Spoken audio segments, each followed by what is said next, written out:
Nag Nag-break kami ng LDR girlfriend ko. Nag-break kami. LDR girlfriend ko, GF ko, LDR. 4 o'clock PM, September 13. September 13 ha, September 13, 4 o'clock PM. Na-receive ko yung message niya sa akin. Sabi niya sa akin, Love, may I ask you a question? By the way, love, may I ask you a question? Sabi ko, sige, go. Love, pwede ba maghintay ka for about 1 year? Sabi niya sa akin, tapos sabi niya, kailangan daw muna siya mag-focus sa pag-aaral niya. Wait a minute muna, let me tell you first. LDR lang naman kami. Bakit maapektuhan yung education niya? Diba? Gani. Yeah, that's true. Bakit maapektuhan yun? LDR naman kami. Di naman ako pupunta sa bahay nila. Hindi ko naman siya dinidistract. And also, Babalik muna ako. Ha? Babalik muna ako. Sige. Bakit? What is the main reason kung bakit kami mag-break up for about 1 year? Bakit maapektuhan ba yung education niya? What is the reason?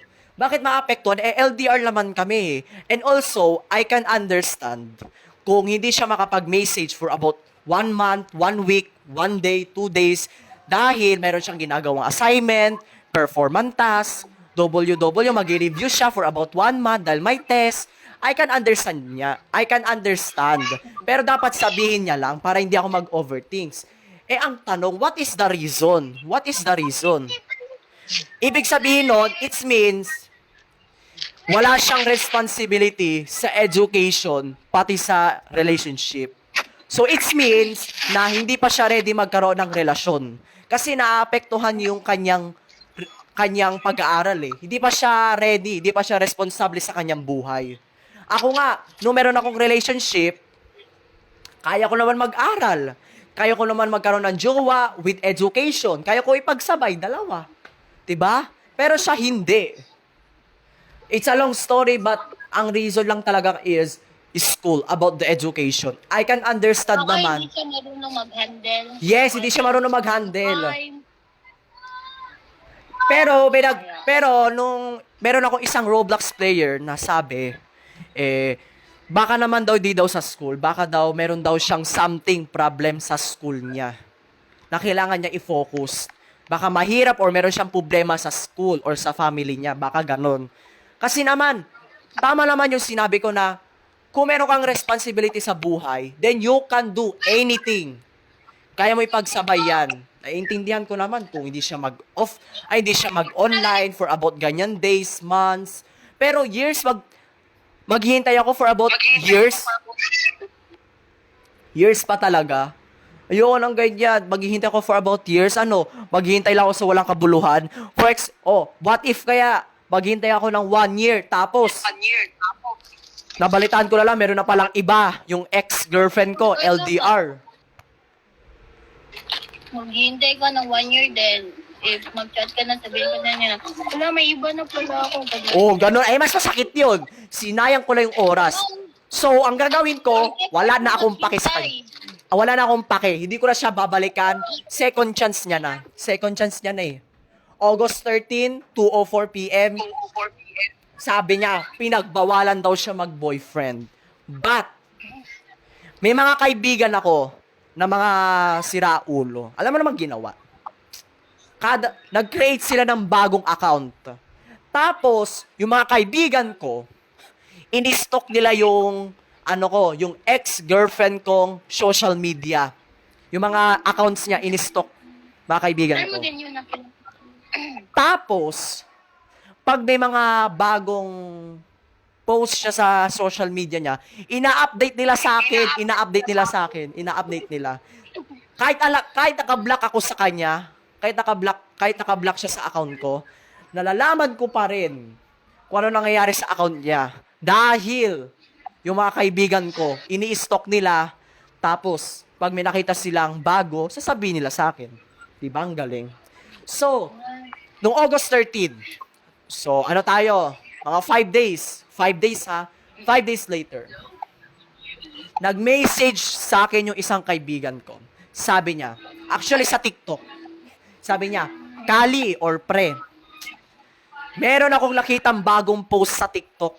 Yung jowa mo, ex-girlfriend. Sabi ko, ano na naman yan? Meron siyang sinend sa akin na video. Ni-record niya. Ito yung nakalagay, ito yung post niya sa kanyang TikTok. Sabi niya, asking my classmate kung saan ako bagay. Oh. O, di ba? Baka nagagaya sa classmate niya. Tama.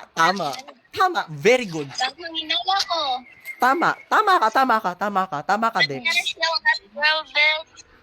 Sabi ko, akala ko, pinagbawalan siya mag-boyfriend.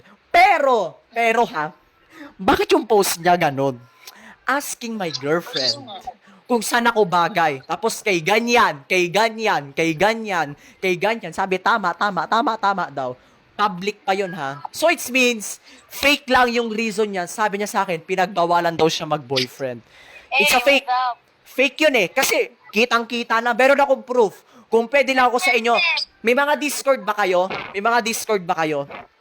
Yes, I have Discord. Sige, add mo ko. Isasend ko sa yung video.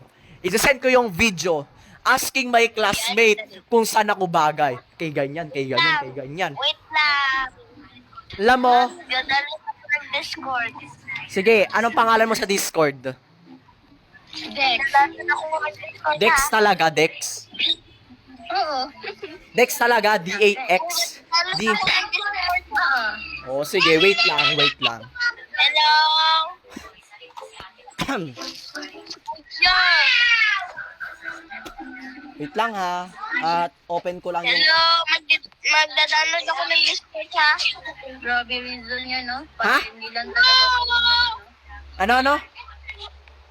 Grabe reason yun. Fake reason. Oo, fake talaga. Kasi, kitang-kita na sa video, nasa TikTok niya na ipinost niya pa talaga. Ang kakapal ng mukha niya. Sabi niya,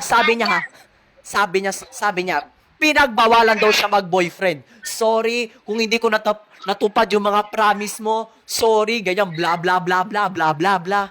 Yan, sorry, puro na lang sorry. Diyos ko po. Yan, mga breakups, puro sorry, promise, into sorry. Sabi sa akin, sorry love, kung hindi ako pwede kung makipag-iwalay ako sa'yo dahil pinagbawalan ako ng parents, mag-boyfriend ako. Sabi ko, oh sige, I can understand. Pero please, ganyan. In-explain ko sa kanya. Tapos, Guys, meron kayong mini card na yung guys, sa class but crush lang pala. Dami din nag-break up din yan sa LDR. ay.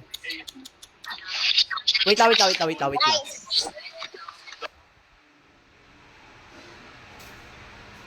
Sana si Dex. Wait lang.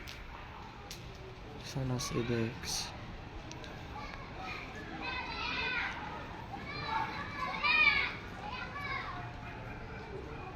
Excuse me po. Eto. Sabi niya sa akin, pinagbawalan daw siya mag-boyfriend. Pero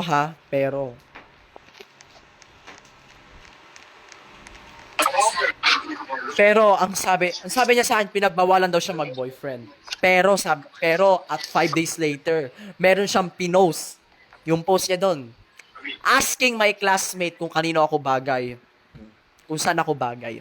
Galing, no? Ang galing talaga ng reason niya. Ang galing. Anong tawag doon? Kasinungalingan. Kademonyohan ng kasinungalingan na galing kay Satanas. But Ko po. you still love it. Kaya talaga, ang pangit talaga ng LDR.